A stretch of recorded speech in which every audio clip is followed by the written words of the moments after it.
Hi everyone, now I'm going to be tying this Caddis pattern here. I'm going to tie it a wee bit bigger, doing 2 or 3 different sizes. Now you can tie this. Now a question I got on the internet is, these are 2 hooks, obviously. One I use a lot in the river is this check nymph type hook, this curved hook. Gives a lovely shape to a fly. It's a light wire type hook. But when you come to the lochs and you're working with it, you could be working with any size of fish really. You're looking at rainbows up to whatever, even brown trout. I would tend to go towards a medium wire hook. Now this one here is a short shank special. Very good for like the lakes and the lochs of the UK and Ireland, and it works really well. And this is a good autumn-like pattern, it's a good late season pattern, so we'll tie that one. There is quite a few.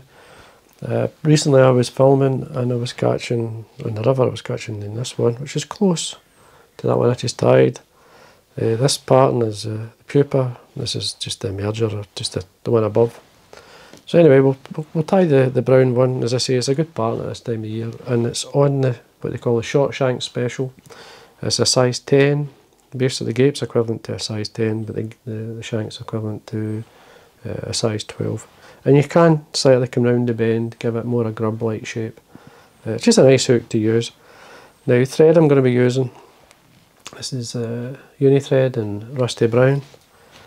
Now basically what I'm going to do, start at the eye, and then I'm going to come down about a third of the way, say, which is about there.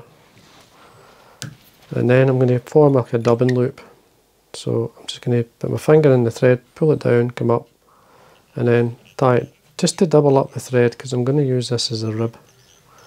So we're going to come round the bend slightly, so with that grub-like shape to this point here. Now a good colour for the lochs is this. This is a blend. This is called, well, it's not a blend, but it's a colour. It's called Double Decker. It's a great colour for the lochs. And the river, I've caught many a time on the river with it. So it's a seal's fur. You could use the closest to it would be just a natural seal's fur or a natural coloured substitute dubbing like SLF or so. So we're going to dub it on, nice and light. Now I want a taper in it. Now you can thicken it up. You can whatever taper you like in your Caddis. It could be quite heavy, but I like a taper in my Caddis pupa. So, and don't be shy near the top. We want it reasonably thick, because you can, with this fly, you can make it float the way it's tied.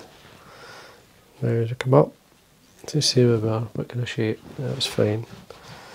It's something you need to practice, just building it up. You can get that shape. Now just make sure you wax the thread. It does last longer if you do that. And the colour will stay a wee bit better. You wind it up. If you're not seeing it, you could add another strand, but you will see it, okay. This rusty brown really works well. Once we catch it in, we can then screw it in. You could use whatever rib you like. You could use other fibres or other. I wouldn't use a wire, because it just adds a tiny bit of weight to it. Not much, but just if you can get away with the thread, and the thread's fine, use it. Just going to bring out some of the dubbing to get a wee bit more life into it. Then basically from here you could put the legs on, or you can put it on after a hackle. There's 2 or 3 ways of actually tying it. I'm going to basically put the legs on first. Now when I buy pheasant tails, I always check the colours. Now sometimes you get, this is from Vineyards, you get quite a light coloured one. I like these, and some of the flies, I don't like them sometimes too dark. So, and don't be shy, you're looking at least 6, you can put extra on if you want. So tear them away. So I've got 6 there, and I'm going to put 3 either side of the body. Now you can have them underneath, or which I like to have them slightly on the side. So not too long. It's just basically a leggy Caddis pattern, so because of the pheasant tail legs. make sure you tie them in. And I'm going to show you what they look like. So you spread out, just act to support the fly, blends into the dressing really nicely. Now hackle, now you can go quite dark with the hackle. Just use this case, this is just a dark red. It's a natural, just a Chinese neck, this. Now you don't want it too long, you don't want it longer than the legs, you want it slightly shorter. Use whatever hackles you have. Use a cock hackle. Catch it in.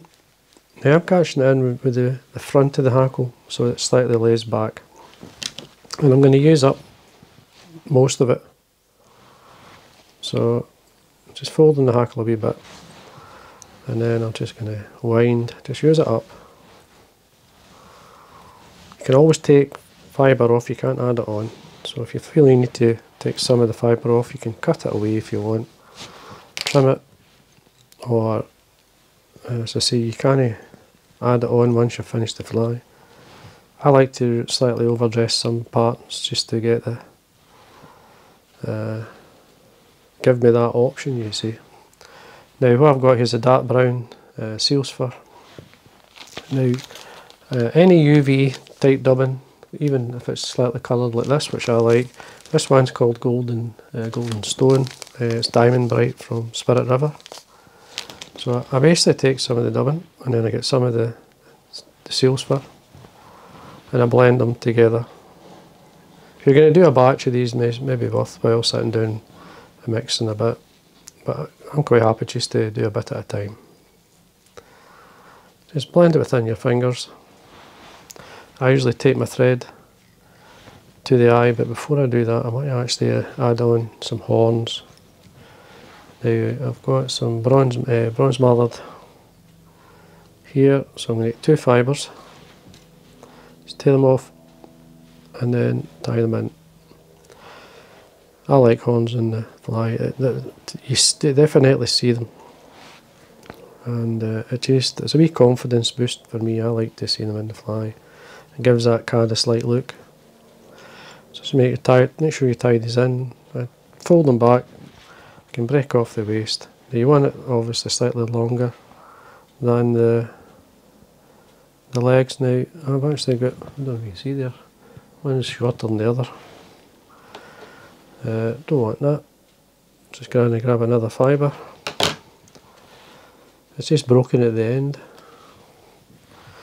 That happens, then I'm just going to come in, get the length I want.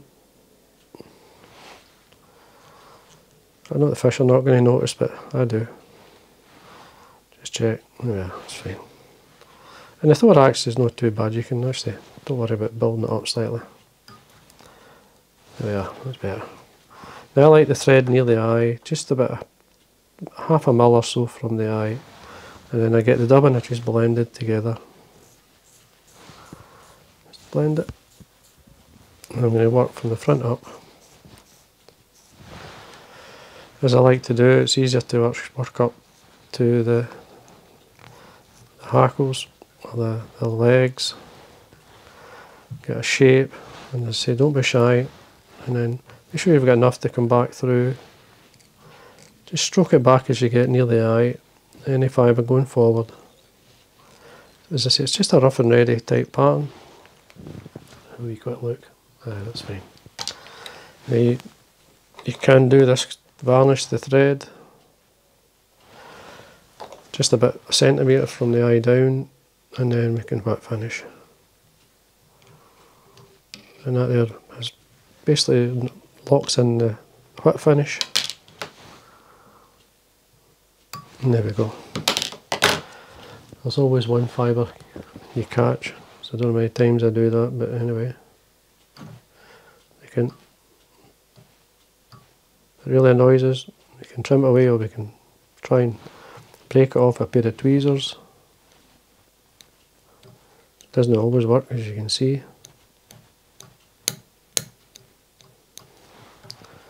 Now what I like to do as well is just tap especially the thorax with the Velcro, just lift out the fibre all the way around. And there we are, that's it finished. As I say, it's a rough and ready like fly, but it works a treat, really does work. Fishes really well. This colour, I mean, it does work throughout the summer, but it's a very good late season colour combination. Like any time now onwards, towards the end of the season, it will certainly fish well for you and give you a good impression, whether it be lochs or rivers. Now this is mainly tied for the lochs with the size of it. And the smaller sizes, this is the type of size in the river more. You can see the difference there. So I'll be fishing this size. So anyway, there we are. So anyway, I hope you enjoyed that, and if I say any questions, just ask, see how we got on. I'll try and answer them as best I can. And as I say, it's a simple colour, simple rough looking fly that definitely works. So thanks for watching, and until next time.